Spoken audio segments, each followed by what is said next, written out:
Pearl River Publishing Group and Leg Up Media present A Time for Dying, a Phil Pfeiffer thriller, Book 2, by Oliver F. Chase. This production is read for you by Patrick Treadway, Aubrey Shimek-Davis, and Katie Pankow.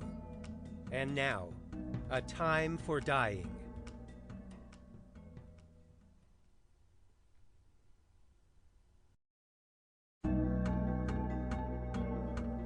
Pearl River Publishing Group and Leg Up Media present A Time for Dying, a Phil Pfeiffer thriller, Book 2, by Oliver F. Chase.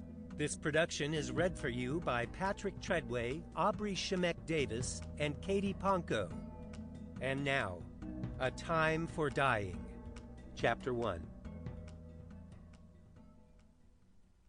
At first, Pfeiffer mistook the knock for the alarm clock and jolted forward. His startled arm sent the astronomy book to the floor. The knock repeated.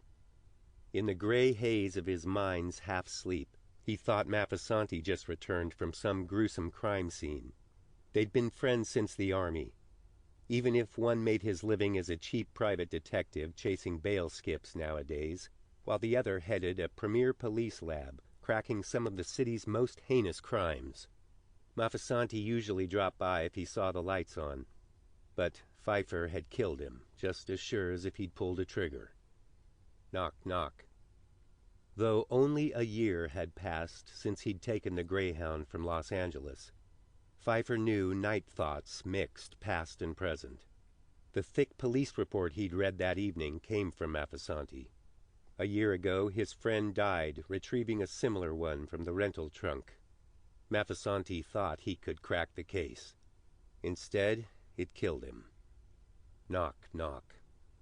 Copies of 20-year-old investigations, dips into the criminal database at Quantico, formed up chronologically, logically, but without Maffisanti's guiding thoughts.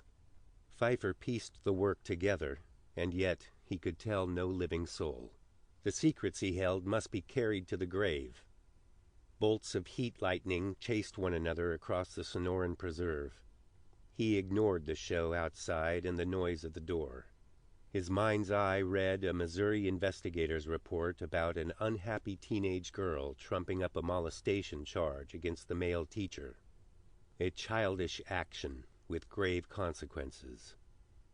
Knock, knock. Her brother took revenge, blowing up the teacher's mailbox, scarring a face and mangling a hand. When hallway whispered... Sample complete. Ready to continue?